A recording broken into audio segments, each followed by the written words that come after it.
Bien, Dios le bendiga y Dios le guarde. Bienvenido a esta Universidad del Joel. Y estamos en la asignatura de introducción al Antiguo Testamento. Le habla el docente y pastor Jonathan Jiménez desde República Dominicana. Bien, en esta segunda semana, esta sección número 2, vamos a iniciar con lo que es el contexto histórico de lo que es el Antiguo Testamento. Y en el día de hoy estaremos, hermano, haciendo un panorama acerca de lo que son los primeros 5 libros del Antiguo Testamento, conocido como el Pentateuco y también traducido como la Torá o el Torá, como algunos le llaman. En el día de hoy vamos a hacer, hermano, como dicen, una vista de pájaro desde el aire, de manera concisa, a todo lo que está establecido o elaborado en el libro del Pentateuco. Vamos a ver también, hermanos, algunas definiciones. Vamos a ver algunas eh, directrices que nos van a ayudar a entender y a comprender de manera más clara lo que es el contexto histórico del Antiguo Testamento. Lo primero que queremos que tengamos el enfoque de que el Antiguo Testamento está dividido en 5 partes. Repito, el Antiguo Testamento está dividido en 5 partes que contienen a su vez 39 libros. Estas 5 partes son, número 1, el Pentateuco o la Torá, que abarca los primeros 5 libros escritos por Moisés y los primeros 5 libros que comienzan la Biblia. Número 2, tenemos los libros históricos, que son los libros que hablan de las historias de Israel y abarcan los libros de Reyes, la monarquía de Israel, los jueces, y nos llevan algunos tópicos de Esdras, Nehemías, en cuanto a lo que es el exilio y el retorno. Número 3, o tercera parte del Antiguo Testamento, tenemos los libros poéticos y sapienciales. Entre ellos tenemos a Eclesiastés, Salmos, el más popular, Job, de Cantar de Cantares, Proverbios. Luego tenemos la parte número 4, los profetas mayores. Aquí tenemos el libro de Daniel, el libro de Isaías, el libro de Ezequiel, el libro de Jeremías y Lamentaciones, que es introducido como un completivo de Jeremías. En la quinta parte tenemos a los profetas menores. Los profetas menores se llaman profetas menores no porque sean de menor rango espiritual o de menor capacidad que los profetas mayores, sino porque escribieron menos contenido. Se le conocen a ellos como profetas menores. Entre estos profetas menores tenemos a Malaquías, Zacarías, tenemos a Amós, Abdías, Jonás, Joel, etc. En estas 5 partes está dividido el Antiguo Testamento, teniendo una estructura de 39 libros. Ahora bien, nosotros en el día de hoy, en esta segunda sección, vamos a iniciar con lo que es el Pentateuco, el libro del Pentateuco o la Torá, donde estaremos abarcando lo que son los comienzos, la historia primitiva, la historia de los patriarcas, estaremos hablando del Éxodo, ahí abarcaremos el de Moisés, la liberación del pueblo de Israel que salieron de Egipto hacia la tierra propia. Bien, iniciando con lo que es el Pentateuco, debemos entender que el nombre Pentateuco designa 5 primeros libros de la Biblia. Pentateuco es un nombre griego, es una traducción griega que significa 5 tomos, 5 libros o 5 rollos. Repito, el nombre Pentateuco es una palabra griega. Penta significa 5, teuco significa rollos o libros. Lo que el nombre Pentateuco designa es los primeros 5 libros de Moisés. Este nombre griego también es la traducción hebrea a la palabra Hamisha Unshe HaTorah. Hamisha Unshe HaTorah, que significa literalmente 5 libros de la Torah o quintos libros de la Torah. Y a su vez, también esta palabra Pentateuco designa el término de 5 estuches o los 5 primeros rollos de la Biblia. Y es conocido también como la Torah. Este término Torah en hebreo constituye a una transliteración que significa ley, pero generalmente la palabra Torah significa enseñanza o instrucción. Dentro de la Torah o dentro del Pentateuco se encuentran reunidos varios textos de tipo legislativos, conocidos entre nosotros como los códigos o los estatutos. Y estos códigos o estos tipos de leyes legislativas están establecidas en modo de narración. Porque Moisés, a la hora de escribir el Pentateuco, nos está narrando lo que son las historias, ¿verdad?, de Israel a través de su liberación de Egipto, pero a su vez nos trae leyes. Mientras que la traducción judía, la cual llama Torah, dice que la Torah es el centro de la Biblia, nosotros prestamos atención de manera más clara que dentro de lo que es la tradición cristiana. En cambio, el interés más importante es lo que se entiende como la creación del mundo, la muerte de Moisés, la liberación del pueblo. Ahora, los títulos habituales de los 5 libros que forman este conjunto, que viene de la traducción griega, resumen el contenido de cada libro. Por ejemplo, la traducción judía designa que cada uno de los 5 libros de Moisés deben llamarse conforme a las primeras letras que contienen cada libro. ¿Me explico? El libro de Génesis comienza con la palabra principio. Por eso el nombre que se le da en hebreo es Bereshit, que significa principio. El libro de Éxodo comienza con la palabra nombres en su primer verso, sus primeras letras, sus primeras palabras. Dice Éxodo 1:1, estos son los nombres. Por eso la traducción judía establece que este libro se llame Shemot, que significa nombre. Basado a estos, algunas traducciones de la Biblia, especialmente las que están escritas en lenguas germánicas, designan los libros de la Torá como los 5 libros de Moisés.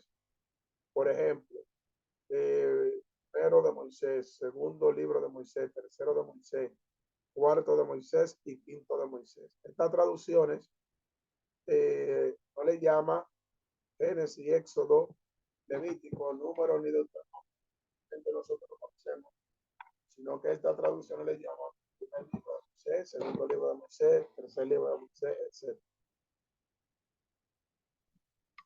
Este uso tan fundamental de la traducción, según la cual Moisés sería el autor del Pentateuco, se designa según se podría decir la traducción de la Biblia. Por ejemplo, desde la Septuaginta, la Biblia de los 70, la versión de los 70, que es una Biblia totalmente escrita en griego, encontramos que estos libros llevan los nombres de origen que nosotros los conocemos en el día de hoy.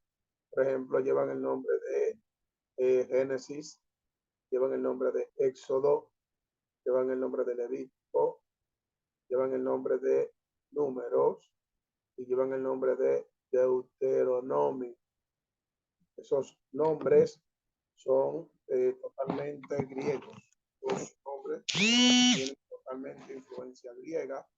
Y nosotros, como estudiosos de la Biblia, debemos entender que estos nombres son griegos. Ahora, ¿qué significa cada uno de estos libros o qué significado tiene? Por ejemplo, el primer libro de Génesis significa origen, también significa comienzo o principio.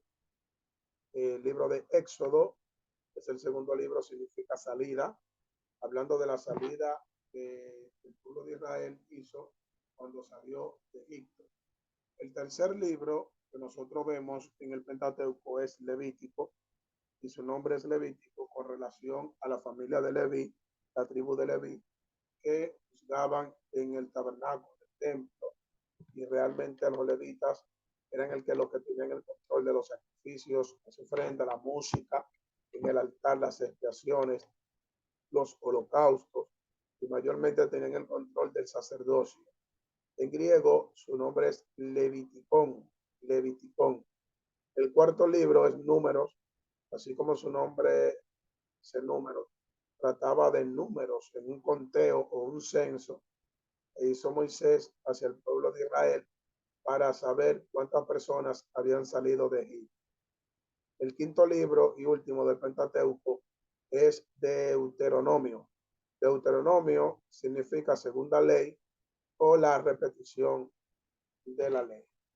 Estos libros, ya lo que es en hebreo, dentro de lo que es la traducción judía, la tradición judía, tienen diferentes nombres y diferentes significados. Por ejemplo, en hebreo, el primer libro, que es Génesis, su nombre es Bereshit, que significa en el principio. Aquí no varía, aquí significa lo mismo. El segundo libro de Éxodo, en hebreo, su nombre es Shemot, que significa nombre. Y aquí vamos viendo diferencias, porque desde el griego significa salida. Ahora desde el hebreo, Éxodo significa nombres. Según la tradición judía, el tercer libro es Levítico. Levítico en hebreo es Vayikra, Vayikra, que significa llamado o llamamiento, o el llamó. O sea, ya vamos viendo la diferencia. Según la tradición griega, tiene que ver con los levitas, y en hebreo tiene que ver con llamado. El cuarto libro del Pentateuco que nosotros tenemos es el libro de Números. Y este libro de Números en hebreo es Bemidbar. Y Bemidbar significa en el desierto. Bemidbar significa en el desierto. El quinto libro es Deuteronomio. Deuteronomio en griego. Y del hebreo, Devarim. Devarim, que significa palabras, o estas son las palabras. Aquí vemos lo que son el significado de cada uno de los libros del Pentateuco. Según la tradición judía, también se le conoce como el Humash. Humash. El Humash es una expresión en hebrea para decir 5 libros o 5 tomos separados. El Pentateuco comienza en el libro de Génesis, normalmente como lo conocemos, en el relato del origen del mundo, el origen de la humanidad, y podríamos decir que este libro de Génesis está totalmente estructurado por orígenes. Vemos en Génesis el origen del pecado, el origen de la tentación, el origen de la caída, el origen de la muerte de Dios, el origen de la restauración, el origen de la seducción, el origen, hermano, del juicio, el origen de la vestidura, el origen de los sacrificios, el origen de la mentira, el origen de la muerte, el origen de la poligamia, el origen del matrimonio. Bueno, hermanos, en el libro de Génesis, en sus primeros versículos, capítulos, encontramos el origen de todo, todo, el origen de todo. Luego, el libro de Génesis prosigue con la historia de los antepasados de Israel y de los pueblos vecinos. Aquí vemos nombrados a varios patriarcas como Abraham, Isaac y Jacob, que son los más populares. Y luego vemos los 2 hijos de Jacob que eran nombrados patriarcas también. Y por último termina con la historia de José. El libro de Éxodo relata la opresión que tuvo el pueblo de Israel a causa de estar en Egipto, y nos muestra también su liberación por medio de Moisés. Moisés, que es llamado por Dios para hacer salir al pueblo de Egipto, y Moisés lo conduce al monte de Dios o la montaña de Dios, conocida como el Sinai. Y allá en el Sinaí, el Señor le transmite las leyes, las prescripciones, los estatutos.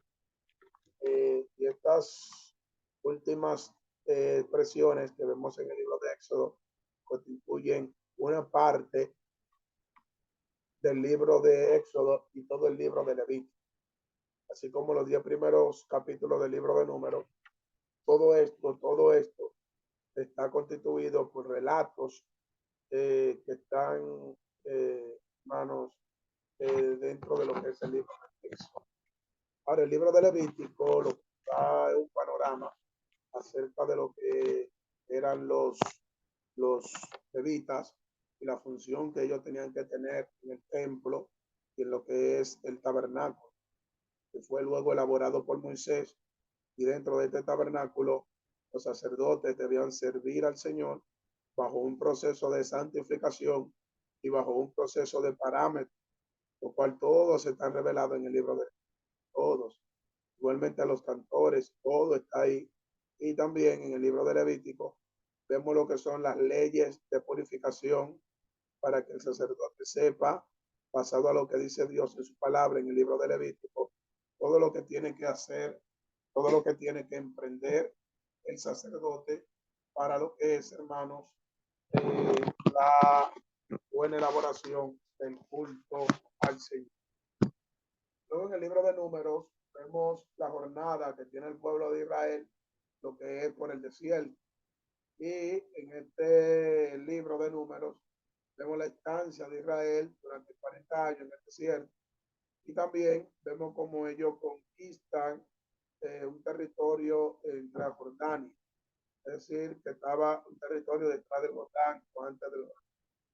En el último libro del Pentateuco o la Torá, conocido como el Deuteronomio, contiene este libro de Deuteronomio totalmente, se podría decir, la repetición de la ley,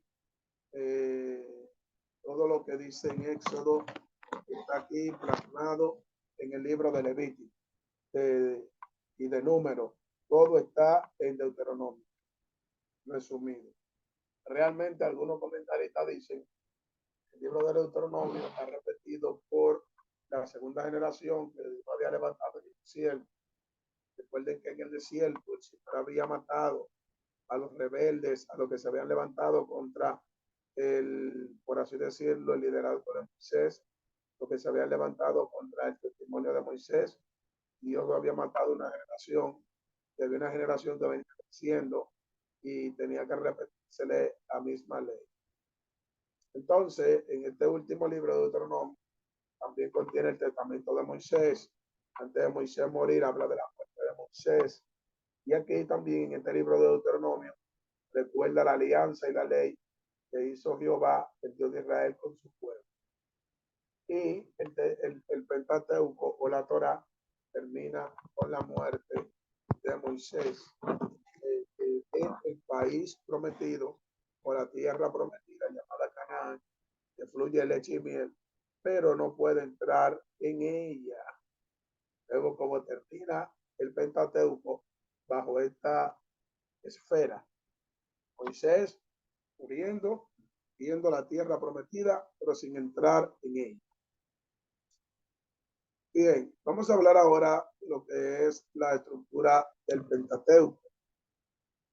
Los últimos redactores hicieron el Pentateuco de tal manera que el libro de Levítico aparece claramente como el centro de la Torá. Bueno, por una parte, varios textos del Génesis y del Deuteronomio subrayan que estos dos libros fueron concebidos en paralelo, como un marco exterior al Pentateuco. Por ejemplo, tuvieron algunas palabras que podríamos decir en particular que se puede, para que comprendan, cuestionar la autoría de Moisés en este libro. Por ejemplo, el libro de Génesis, Moisés no había ni siquiera nacido cuando se está escribiendo este libro de Génesis. Y el libro de Deuteronomio, vemos que ya después que muere por así decirlo, Moisés, se escriben algunos capítulos o algunos discursos. Entonces, se especula que esos últimos discursos de Deuteronomio fue escrito por Josué y lo de Génesis que fue por revelación del Señor. Ahora, en particular, tanto el libro de Génesis como el libro de Deuteronomio tienen en su penúltimo capítulo una bendición sobre las 12 tribus de Israel. Además, esta bendición es dada por dos principales figuras que definen la entidad de Israel. Uno es Jacob y el otro es Moisés. En ese capítulo 49, Jacob bendice al pueblo de Israel. Y en Deuteronomio capítulo 33, el que le toca ahora otorgar bendición es a Moisés. Y aquí notamos y aquí vemos que mueren inmediatamente ellos después de dar esa bendición al pueblo de Israel. Finalmente, hermanos, el último discurso que hizo Jehová a través de Moisés de 34:4 es una cita literal de la primera promesa divina hecha a Abraham en Génesis 2, verso 7. Bien, vamos a leer esos textos bíblicos para que nosotros veamos esa comparación. Libro de Génesis, capítulo 12, verso 7. Vemos la bendición que le da Dios a Abraham. Dice Génesis 12, 7. Y apareció Jehová a Abraham y le dijo: a tu descendencia daré esta tierra. Y edificó allí un altar a Jehová, y él le había aparecido. Y él le había aparecido.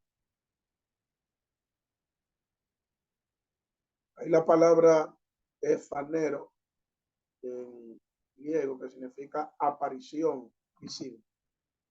En el libro de Deuteronomio, capítulo 34, verso 4, dice: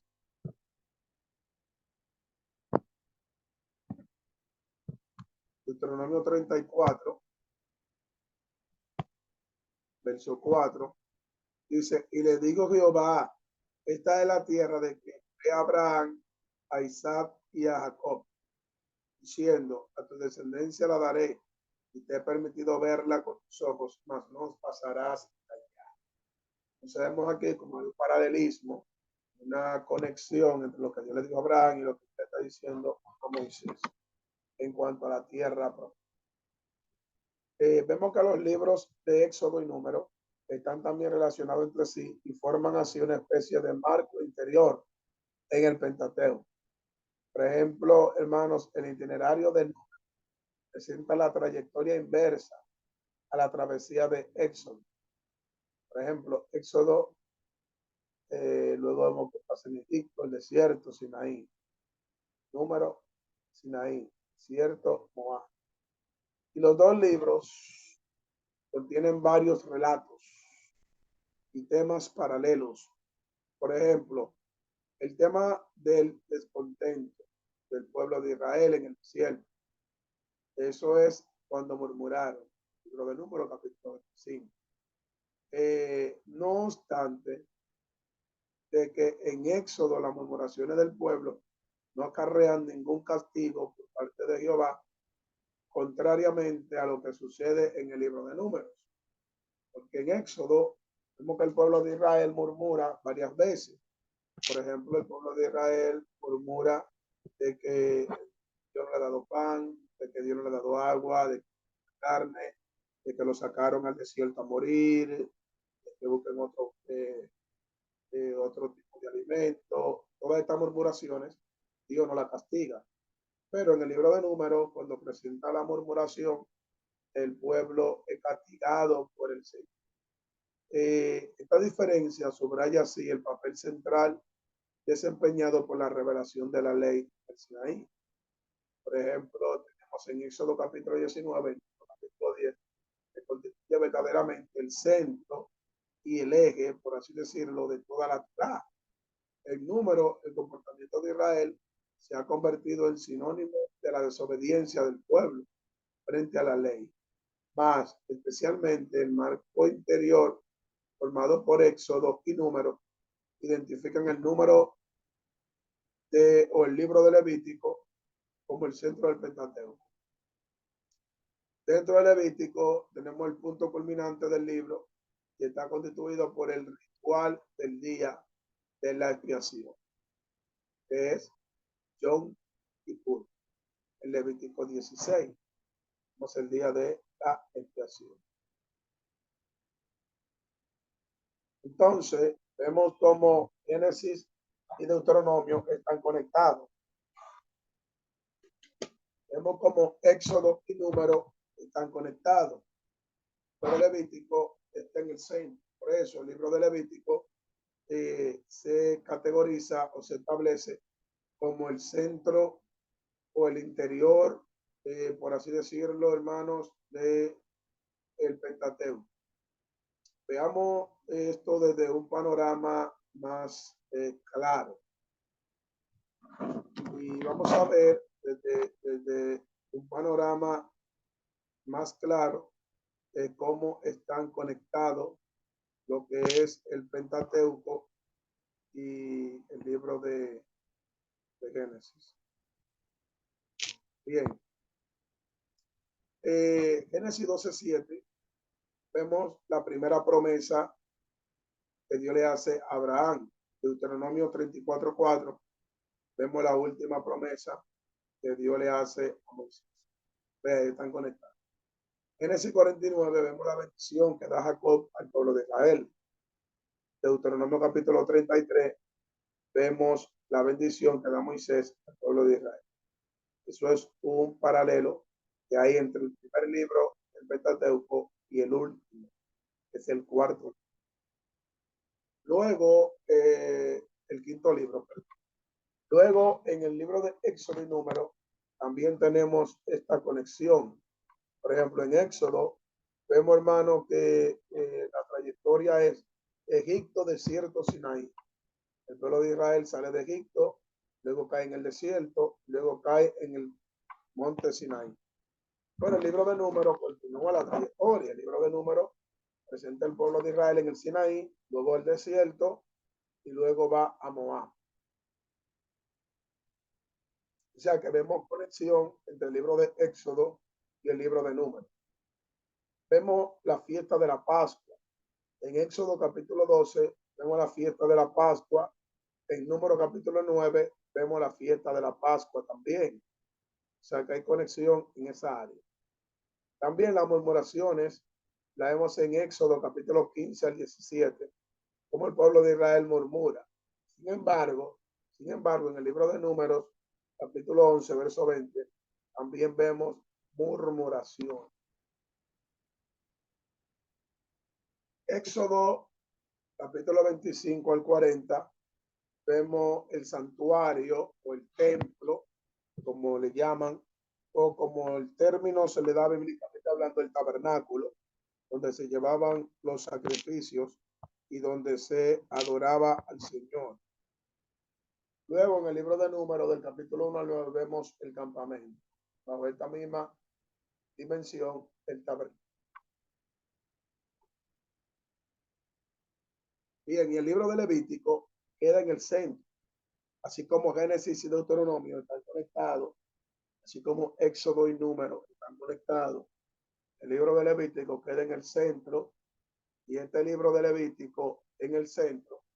Vemos los sacrificios, vemos los rituales y vemos, hermanos, estatutos y leyes de lo que se conoce como purificación.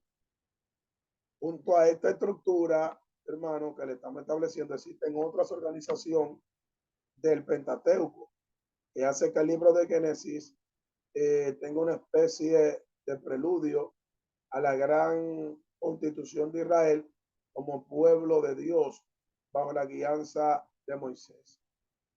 En el libro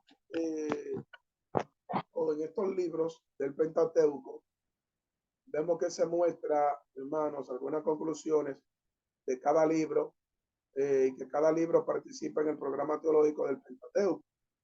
Por ejemplo, el libro de Éxodo, Levítico, Número y Deuteronomio terminan con una referencia al pueblo de Israel. Éxodo y Deuteronomio tienen formulaciones de semejanza. Son muy semejantes a lo que dice Éxodo. Dice a los ojos de toda la casa de Israel, Éxodo 40:38. Dice a los ojos de todo Israel, 4:12. Entonces, hermano, continuamos con lo que son las relaciones que tienen estos libros. Por otra parte, vemos que el libro de Levítico y el libro de Números tienen también conclusiones similares, terminan de manera similares. Por ejemplo, en Levítico 27:34 dice, estos son los mandamientos de Jehová encomendados a Moisés para los hijos de Israel en el monte Sinaí. Sin embargo, el número 36:13 dice, estos son los mandamientos y las costumbres que dio Jehová por medio de Moisés a los hijos de Israel en la llanura de Moab, cerca del río Jordán, número 36:13. Aquí estamos viendo las relaciones y las estructuras. Bien, la voluntad, hermanos, de reagrupar estos 4 libros de 2 en 2, Génesis y Deuteronomio, y Éxodo y Número, está establecido en paralelos entre sus conclusiones o doxologías, o para que entiendan la terminación del. Ahora bien, el libro del Génesis fue excluido de este proceso editorial, puesto que termina con una historia o una noticia relativa a la muerte de José en Egipto. Y según algunos editores, el Pentateuco habría querido subrayar de este modo el carácter específico del Génesis con respecto a los otros.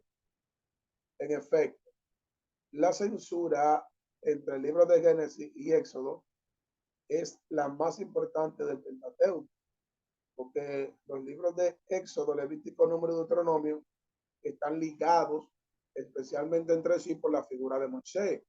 Pues Moisés constituye de algún modo su biografía o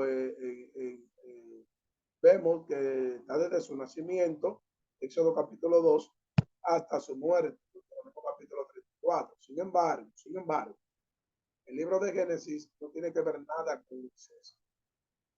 Por eso el libro de Génesis está, se podría decir, separado o censurado por algunos editores. Pero esto no deja de verse como también. Este segundo principio hemos planteado de la interpretación de la Torá, se presupone de cierto modo que la estructura céntrica identificada anteriormente es un poco coherente. Por ejemplo, Moisés da a Israel su identidad como mediador del pacto, como mediador de la alianza, mediador de la ley, en Éxodo, Levítico, Número y Deuteronomio. En cambio, el libro de Génesis proporciona al judaísmo, por medio de los patriarcas, su identidad genealógica, es decir, de dónde nace o de dónde viene. Entonces, dentro del Pentateuco cohabitan y se completan estas 2 fuentes de identidad judía, la ley y la genealogía. Entonces, el poeta Heinrich, que fue un poeta que hizo algunos comentarios del Pentateuco en el año 1854, llamó al Pentateuco la patria portátil de los judíos. En efecto, la Torá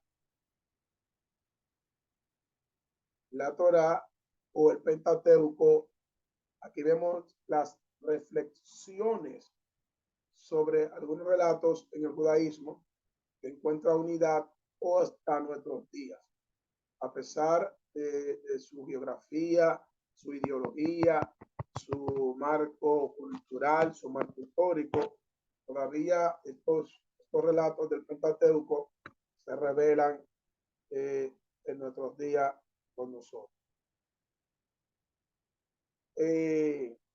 Vamos a ver, hermanos, ahora lo que es la formación del Pentateuco y vamos a ver algunas investigaciones acerca de esta formación.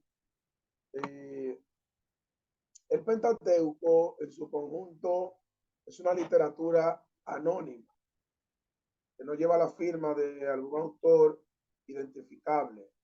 No es como los textos del apóstol Pablo, que cuando escribían él se identificaba: yo Pablo escribo a los romanos, yo Pablo escribo a Gálatas, etc. Dentro de su literatura no vemos el autor, pero en cambio en numerosos textos legislativos son atribuidos a Moisés. Es decir, que el Pentateuco es atribuido a Moisés.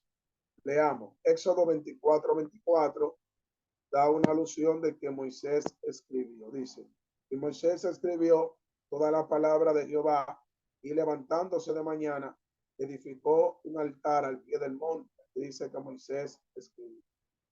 Deuteronomio capítulo 1, a la altura del versículo 1, dice, estas son las palabras que habló Moisés a todo Israel de este lado de Jordán en el desierto. Dice que estas son las palabras. Él habló, o sea, que le... Deuteronomio capítulo 4, verso 45, dice, estos son los testimonios, los estatutos y los decretos que habló Moisés a los hijos de Israel cuando salieron de Egipto. O sea, que están ahí. O sea, que son palabras de Moisés. Fue esta atribución de la ley a Moisés la que permitió que las tradiciones judía y cristiana conviertan a Moisés en el autor de todo el Pentateuco. Por ejemplo, leamos Marcos 12:26. Vemos en el Nuevo Testamento que se le atribuye a Moisés esta escritura.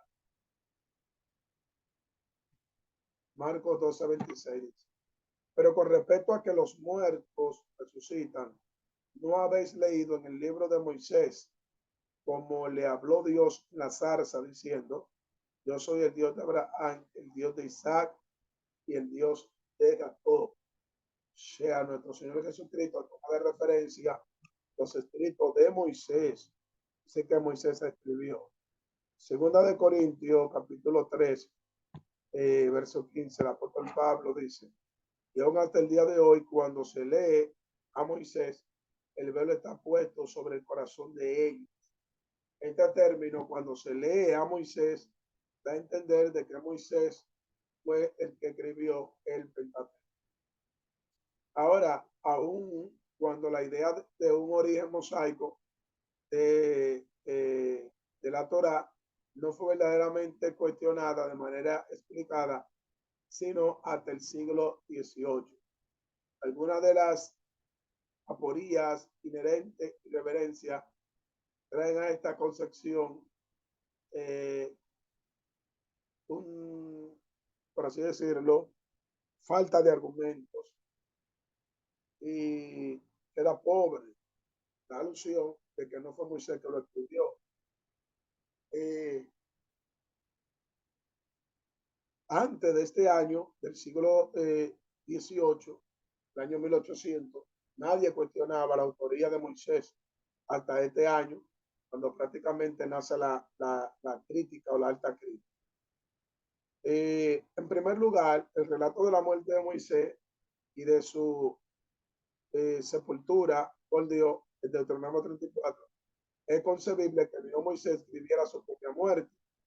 Ahora, hay algunos rabinos lo ponían en duda, sugiriendo que los últimos versículos del Pentateuco había sido añadido y posteriormente por Josué, que era el sucesor de Moisés.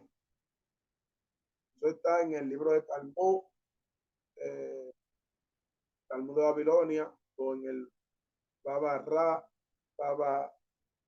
Raba, que eso era una parte del Talmud de Babilonia, página 14. Ahora, en la Edad Media, los sabios judíos, por ejemplo, Ben Joseph, elaboró una lista que contenía los textos post-mosaicos, o sea, que fueron después de Moisés, y este rabino, Ben Joseph, eh, había designado que Moisés fue el escritor de todo el Pentateuco. Por ejemplo, el capítulo 36, verso 31 del libro de Génesis, se presupone que eso conlleva a la monarquía. Ahora, el número capítulo 22, verso 1, designa a Transjordania como el país más allá del Jordán, la cual está en contradicción con un Moisés que escribe en Transjordania, etc. No obstante, estos autores nunca se atrevieron a criticar directamente la tradición judía y cristiana de que Moisés había sido el escritor del Pentateuco o de los primeros 5 libros de la Biblia. Me explico. Ellos añadían de que tenían algunos fallos y que tenían algunas cosas que no estaban, ¿verdad?, en lo correcto en cuanto a la elaboración del libro del Pentateuco, pero luego se estuvieron tranquilos y nunca se atrevieron a tocar o lacerar la autoría del Pentateuco, que es tan respetada por la tradición judía y la tradición cristiana. Este paso vemos del filósofo judío Spinoza en el año 1670. Este observó que el Pentateuco forma una parte con los libros históricos de Josué a Reyes, y él notó una unidad orgánica y que no pudo, por consiguiente, sus ojos notar el verdadero autor del Pentateuco, y él dice que es Esdras. Sabemos que Spinoza en el año 1670 dice que es Esdras, el cual trata de dar una identidad al pueblo judío en la época persa, lo cual es algo totalmente contrario. Se puede dar testimonio a alguien en una tierra persa cuando es de Israel.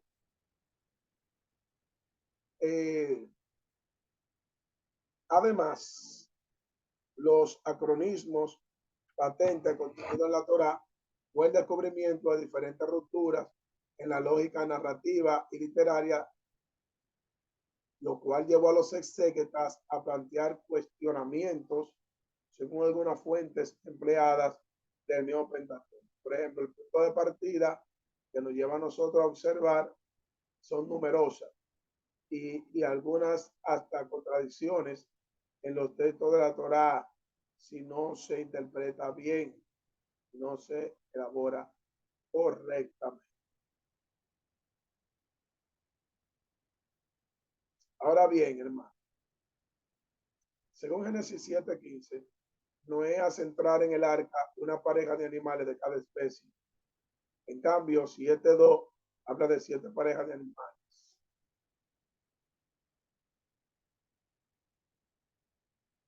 Aquí no hay contradicción, sino que realmente era en pareja que estaban entrando, que es lo que el texto quiere decir.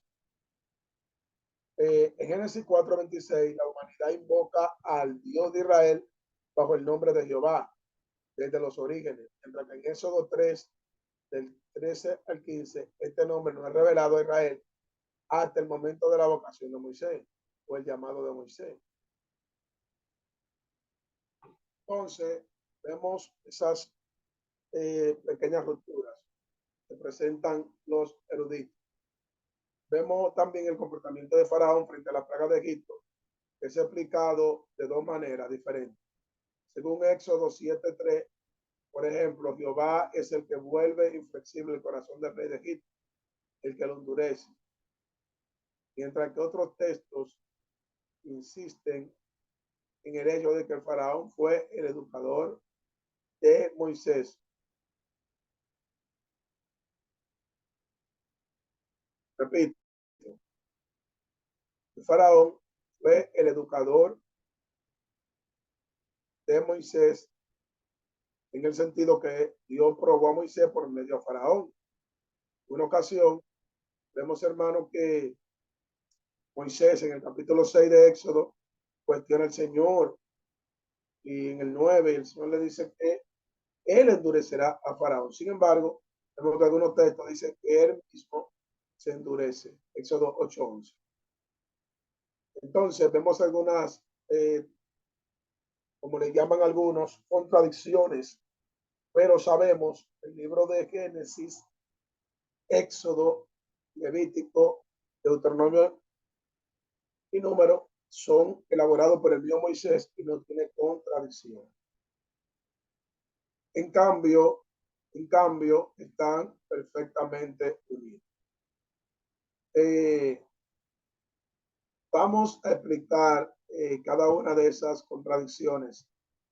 La primera es cuando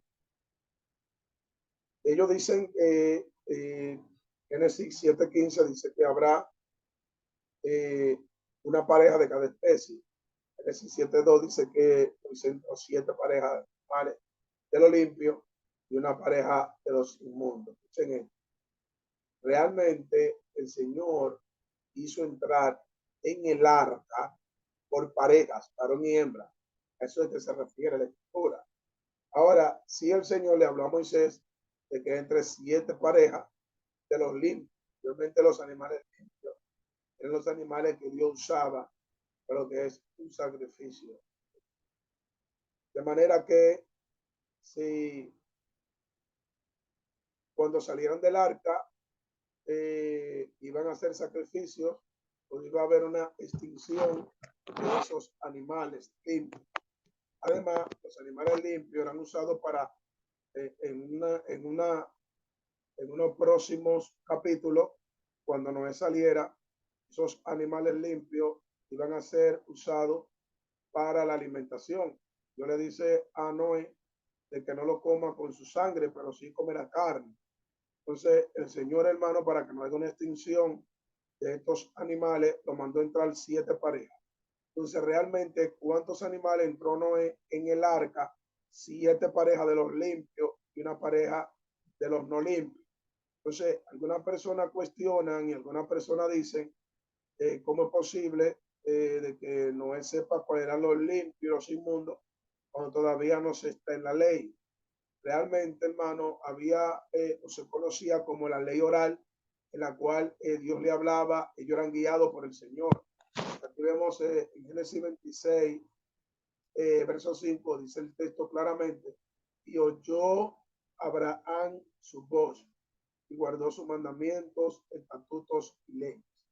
Entonces, hermano, vemos que Abraham guarda lo que oye, no lo que leyó. Entonces, la ley era oral, no escrita. Pero esta es la explicación. Número 2. Vemos en segundo plano que la humanidad invoca al Señor bajo el nombre de Yahweh o Jehová en Génesis 4:26 a través de Set, descendiente de Adán. Pero sin embargo, Dios revela este nombre en Éxodo 3, del 13 al 15, con el llamamiento de Moisés. Uno dicen que aquí hay una contradicción. Realmente, hermano, vuelvo y repito, existía la voz la del Señor que lo guiaba. Posiblemente el Señor le había ministrado, le había hablado a ellos cuál era su nombre también. Además, hay que entender que el libro de Génesis fue escrito por revelación de Dios hacia Moisés. Y es posible que el Señor, cuando le estuviera escribiendo, pusiera estos parámetros a lo que es el libro de Génesis. Bien, en tercer lugar, vemos el comportamiento de Faraón. Como Faraón, dice el texto en Éxodo 7:3, Jehová es que lo endurece, y luego dice que él endureció su corazón. Entonces, esto se presenta como una contradicción, esto se presenta como una diacronía o un cuestionamiento sobre la fidelidad del libro del Pentateuco o la Torá. Bueno, esto se explica de la siguiente manera. Realmente, hermanos, el Señor quería establecer sus juicios sobre Egipto, pero para eso, el Señor, hermano, verdaderamente tiene que permitir, dentro de su voluntad permisiva, que Faraón se endurezca. Realmente, cuando el texto alude a que Jehová endureció el corazón de Faraón, realmente lo que significa que él lo permitió. O sea, Dios permitió de que Faraón se endureciera, no que él lo endureció él, sino que Faraón se endureció y Dios lo permitió. Dios, hermano, podía desde la primera plaga hacer que Faraón suelte el pueblo y Faraón debería entender esa área.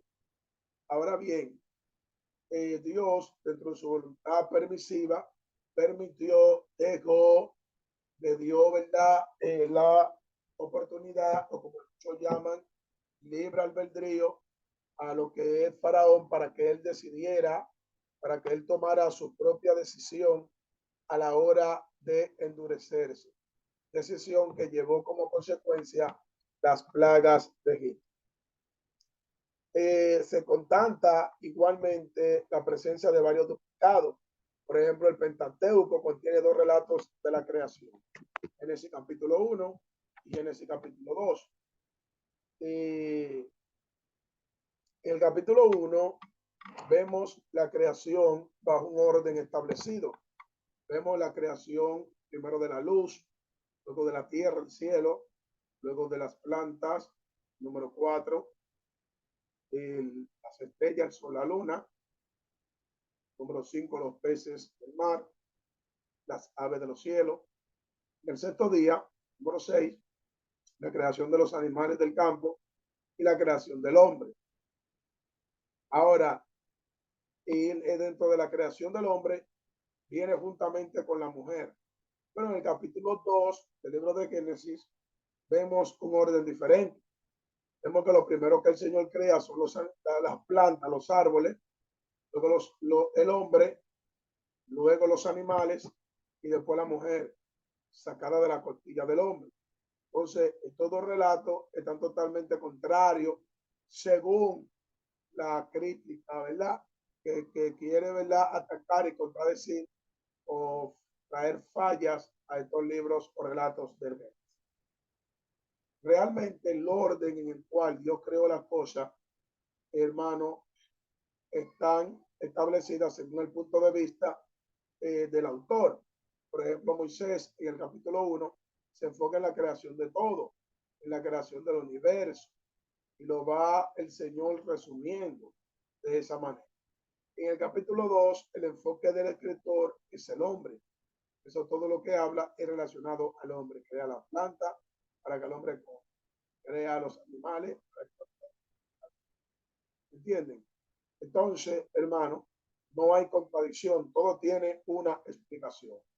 Otros relatos que encontramos en el Pentateuco que tienen algunas contradicciones es la alianza entre Dios y Abraham. En el capítulo 15, en el capítulo 17, vemos estos dos relatos de lo que son el llamado de Abraham. Aquí no hay contradicciones, porque son llamados diferentes. En el capítulo 15 Dios lo llamó y en el capítulo 17 también. Vemos dos relatos también que tienen que ver con la expulsión de Agar. Expulsión de Agar en el capítulo 16, por así decirlo, del libro de Génesis. Vemos como Dios le habla a Agar que salga, o a Sara expulsa a Agar, lo cual llega el capítulo 16, vuelve porque escucha la voz del Señor que le dice, vuelve a la casa y sométete a tu señora. Ya en el capítulo 21 vemos otro relato de salida de Agar.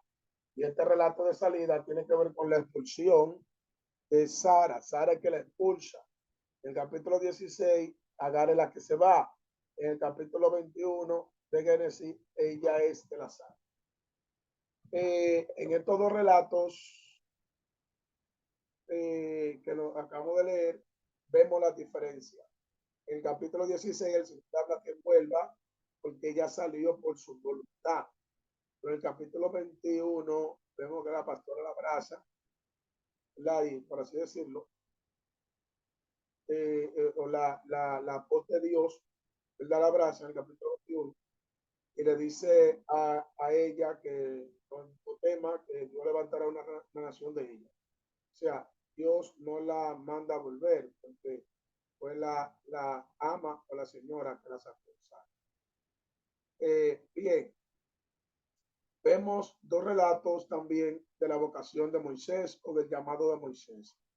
En Éxodo capítulo 3 y en Éxodo capítulo 6 vemos dos relatos que son totalmente diferentes. En el capítulo 3 vemos el llamado de Moisés a libertar al pueblo. En el capítulo 6 vemos a Moisés un poco, hermano, cuestionando a Dios por lo que está pasando con Faraón, lo cual el Señor lo llama de nuevo. Vemos dos versiones del decálogo del testamento, los 10 mandamientos. En Éxodo capítulo 20, en el capítulo 5, vemos dos relatos también de los 10 mandamientos. Todo esto tiene su explicación. Son lo mismo. Lo que pasa es que en Éxodo 20 es donde Dios se lo entrega, y en Deuteronomio capítulo 5 es donde él lo está recitando por segunda vez o lo está repitiendo. Otra variante también que tenemos que ver es que dentro de los estudiosos de los primeros tiempos de la exégesis científica, por así decirlo, o la crítica del Antiguo Testamento, es la variación en los textos, como por ejemplo el nombre propio de Jehová o el término genérico Elohim en el libro de Génesis para designar el nombre del Dios de Israel. En el capítulo 1, el término que se le da es Elohim. En el capítulo 2, el término que se le da es Jehová o Yahweh. Entonces, algunos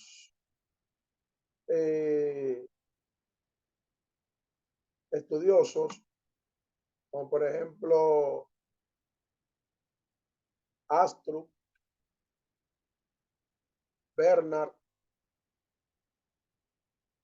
de origen alemán y Astrup de origen francés, que eran críticos, elaboraron a mediados del siglo XVIII por primera vez y de manera independiente la teoría de las fuentes del Pentateuco, lo que esto trajo, hermano, totalmente una persecución contra la autoría de lo que es el Pentateuco o el autor, que es Moisés.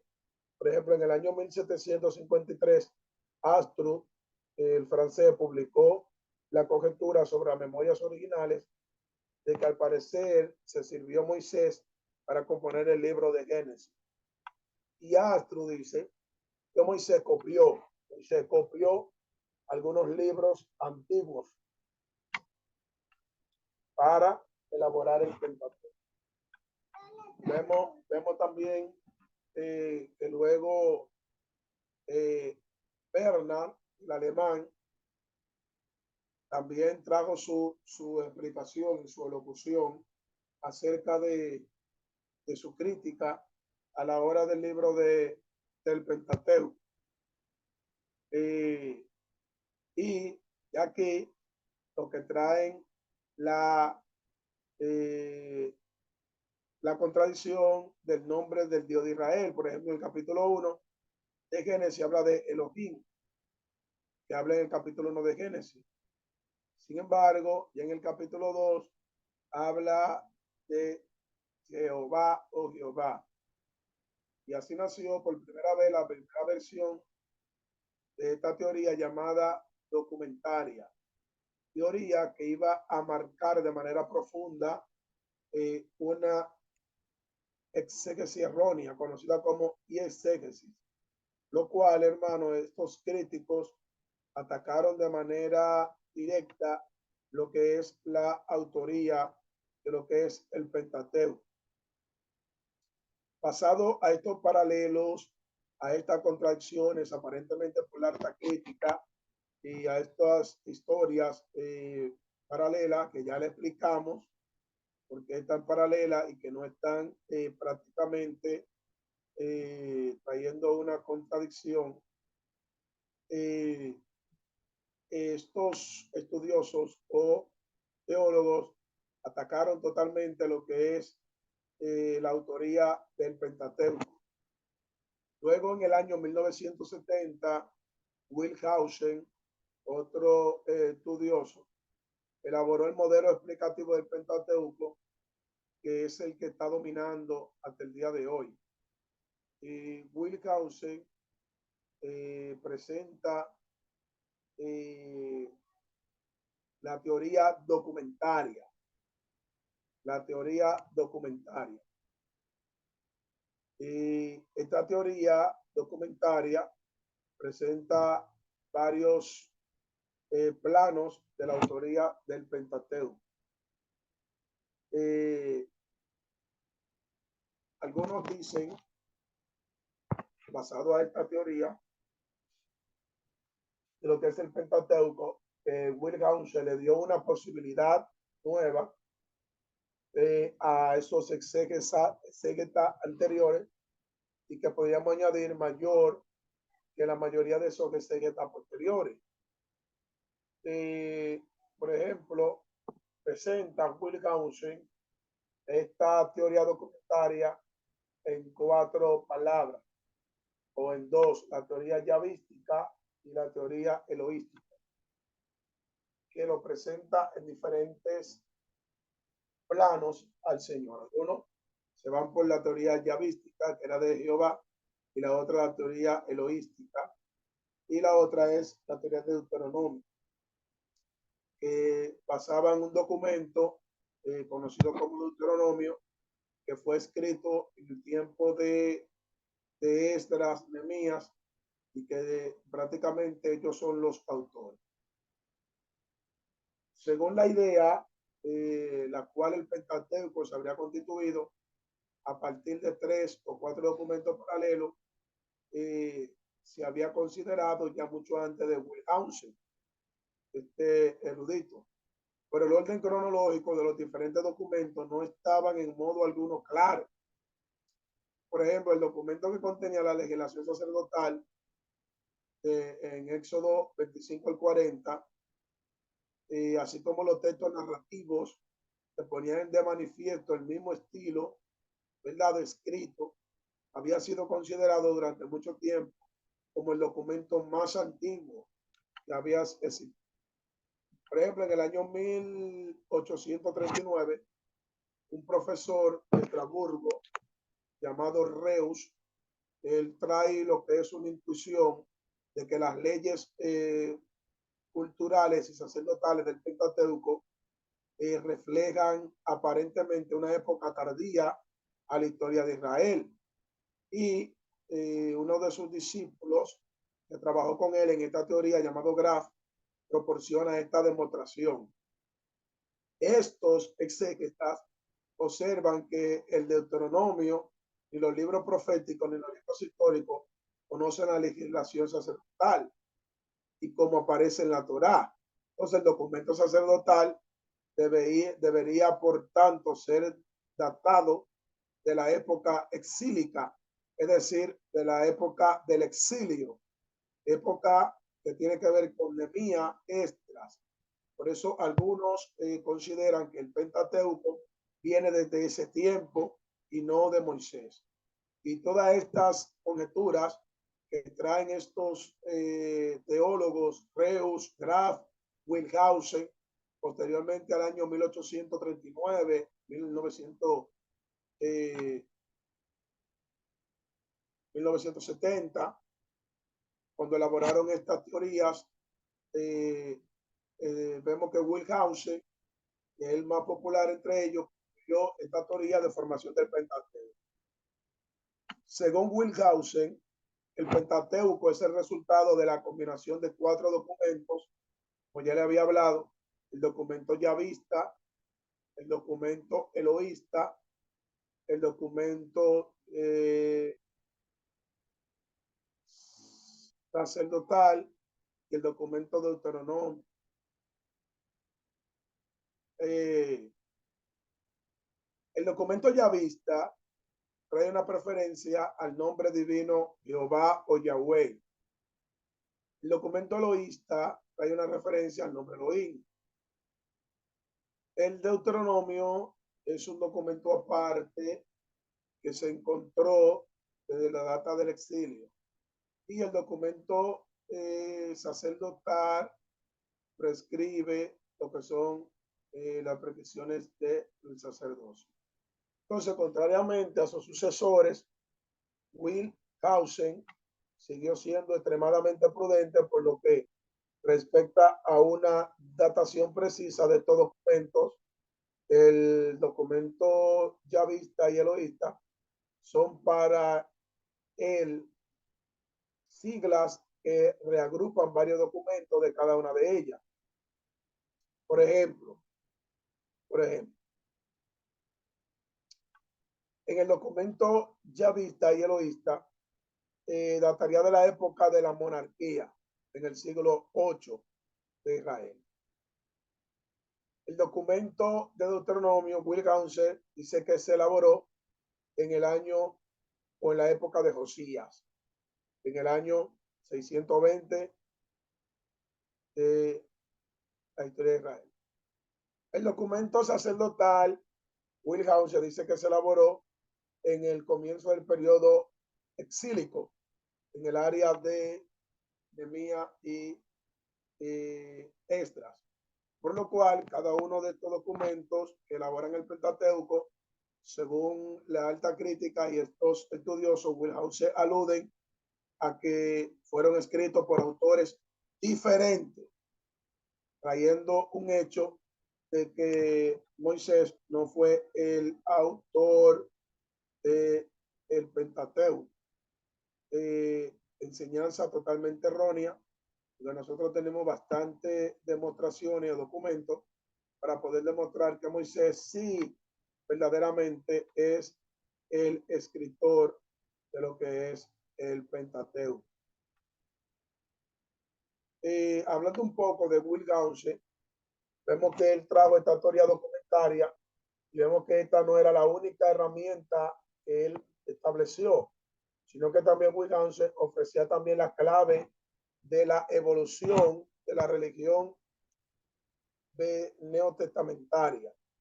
En su opinión, Wellhausen explicó que cada documento que él estableció refleja una etapa decisiva de esta evolución, puesto que corresponde a una época diferente. Repetimos, el documento yavista y eloísta equivale a la monarquía, al tiempo de los reyes, año 800.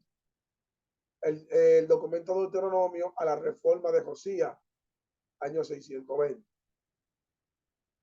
El documento sacerdotal al periodo exílico, la restauración, año 500 después, antes de Cristo, en los tiempos de Esdras y Nehemías.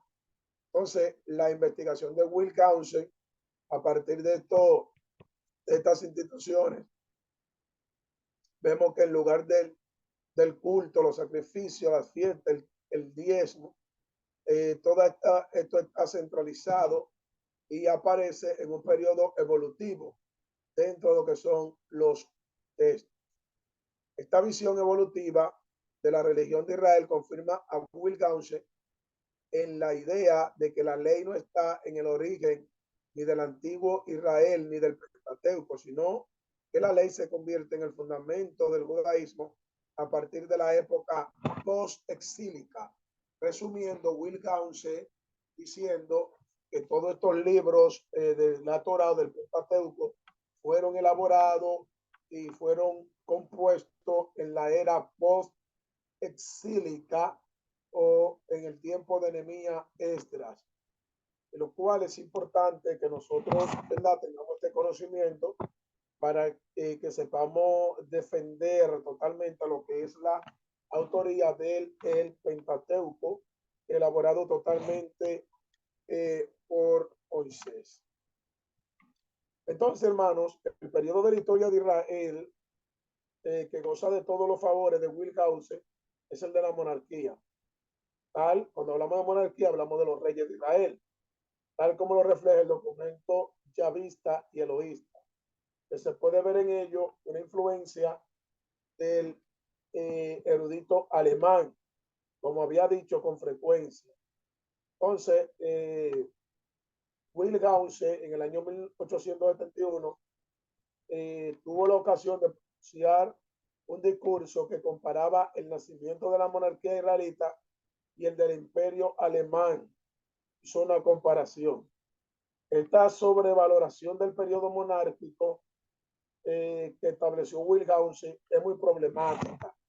Es tan problemática, hermano, puesto que lleva a ver a continuación la historia de Israel en un proceso de degeneración creciente. O sea, que el pueblo de Israel va en una degeneración hacia un judaísmo ritualista y legalista, proceso que culmina con la época post-exílica, por así decirlo, o con la historia de Esdras Nehemías, para que entiendan.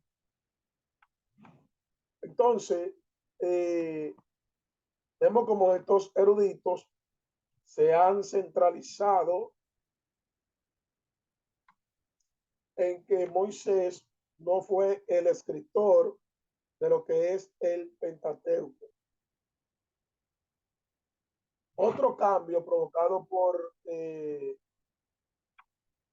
otros eruditos e investigadores suponían que los documentos del Pentateuco se colocaban al libro de Josué, o sea, que estaban después de Josué, el cual el libro de Josué era considerado como parte integrante e incluso como final de la trama narrativa de los primeros libros de la Biblia. Antes, algunos eruditos incluyeron el libro de Josué al Pentateuco y era conocido como Sextateuco o Tetrateuco, porque añadían el libro de Josué. A preparar un comentario sobre el libro de Josué, uno de los eruditos llamado Not se da cuenta de que el material contenido en este libro era tan diferente de las fuentes yavista, eloísta y sacerdotal que era imposible postular la continuación de estas fuentes en Josué. Y esta conclusión confirmó al erudito Not y para postular la existencia de una historia deuteronomista que habría contenido el libro que iba en Deuteronomio. Entonces, aquí nosotros podemos ver, aquí nosotros podemos observar que según esta modificación del modelo heredado de Will Gause y el origen de la Torá no habría estado en Hexateuco,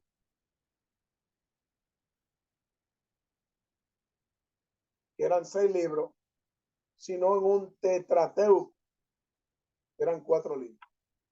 El Pentateuco habría visto la luz mucho más tarde, cuando el Deuteronomio fue separado de la historia, por así decirlo, de la monarquía.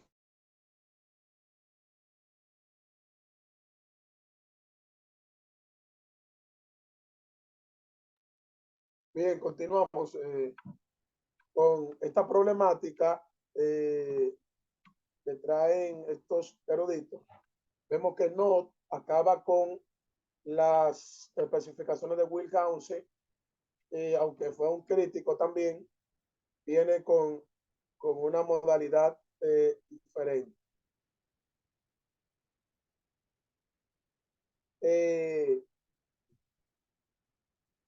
La teoría documentaria ha sido puesta siempre en tela de juicio en ciertos medios religiosos, porque esta teoría enseña de que posiblemente Moisés no lo escribió, pero sí sabemos de que Moisés fue el escritor de el Pentateuco o el Torá o la Torá.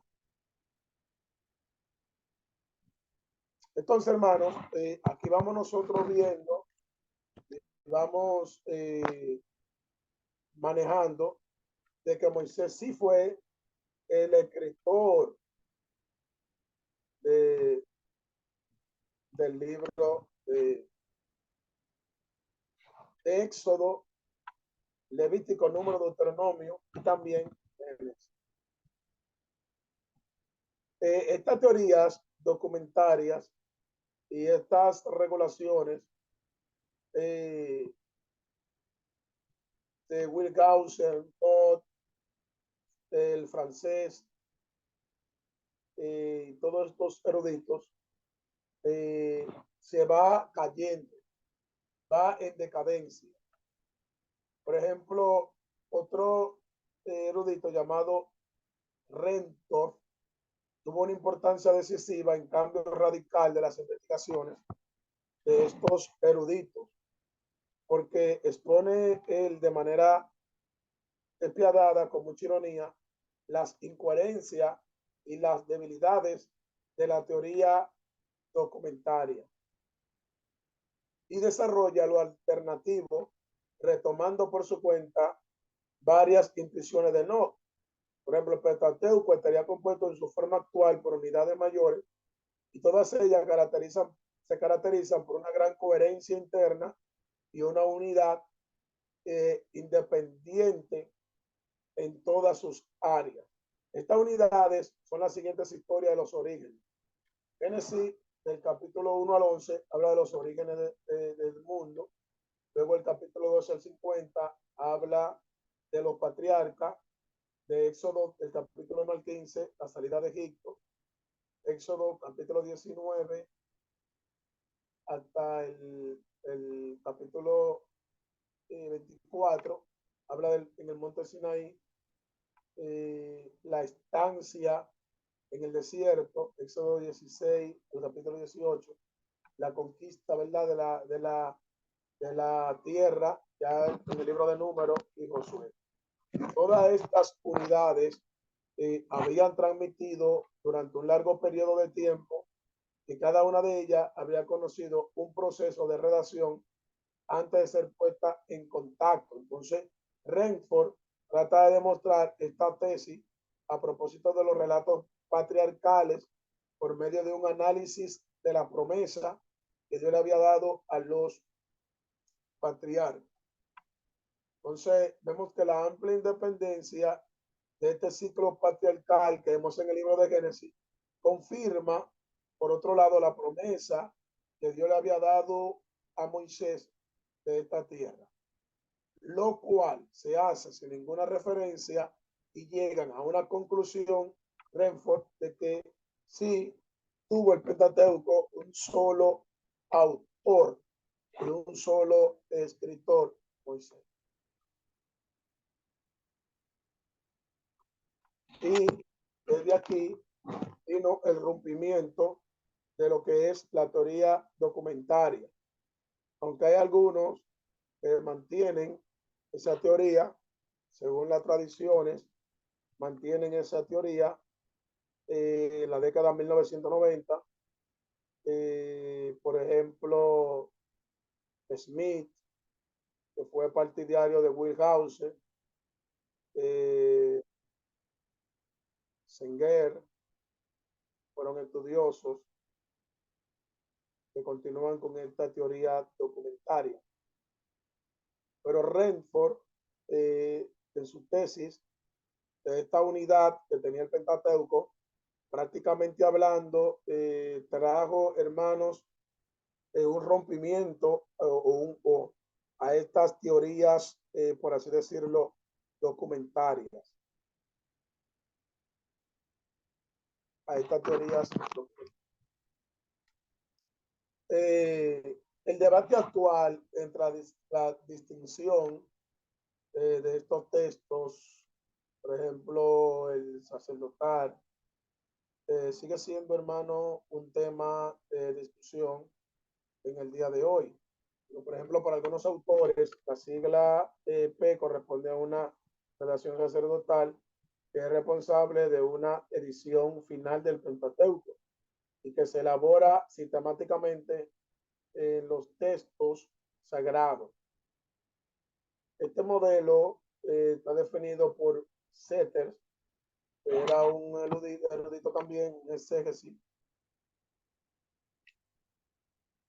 y había planteado este problema también con la que es el documento sacerdotal. y ahí se exterminó esa área.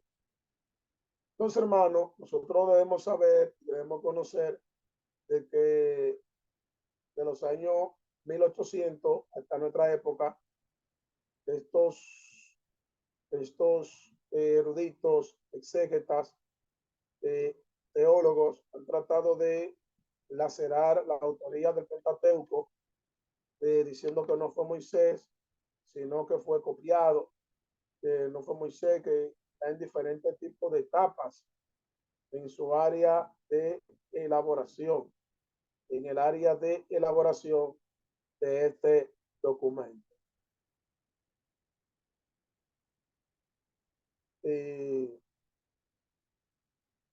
Según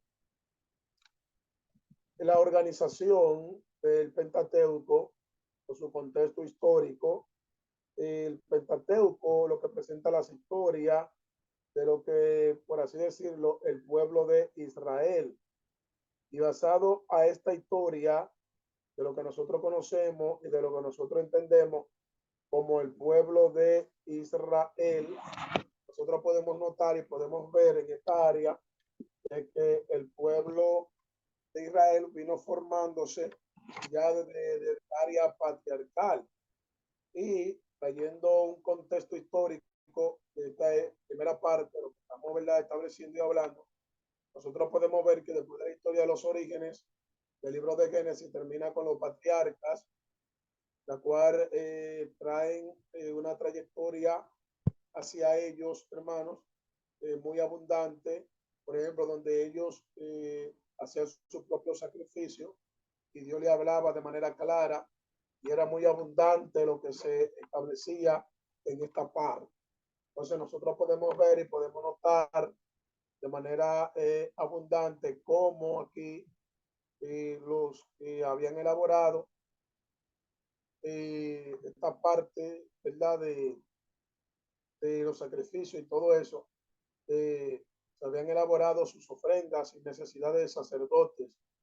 Entonces los de los patriarcas, según la genealogía, viene Abraham, Isaac, Jacob, de Jacob los 12 hijos, por así decirlo, de José, o de Jacob, la cual sale José.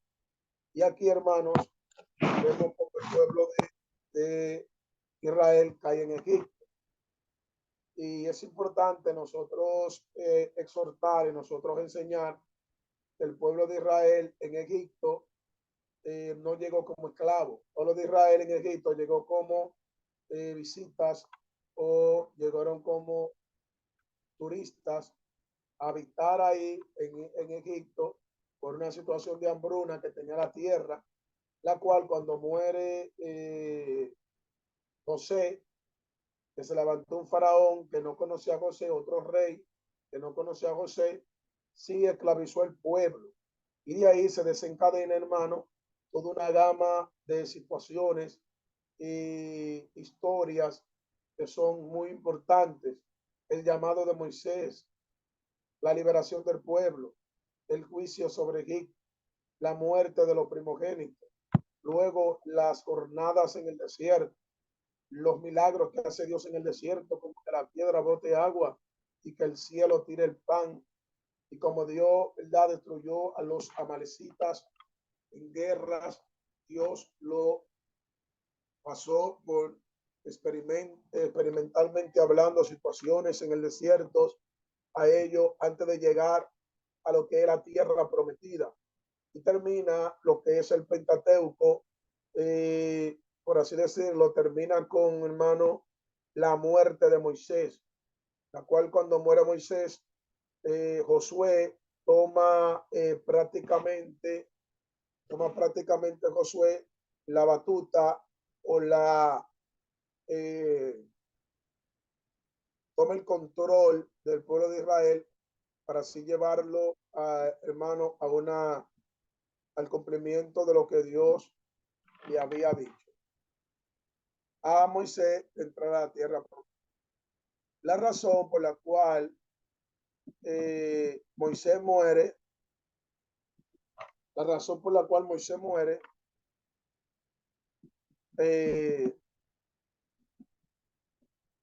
es que Dios se lo lleva por motivo, hermanos, de que Moisés hizo una ira y no lo santificó en las piedras, en las rocas, lo cual, hermano, el Señor le dice a Moisés que no le hable de ese asunto. Moisés se humilla y de ahí surge lo que es la muerte de Moisés y la sustitución de este ministerio de Moisés por Josué.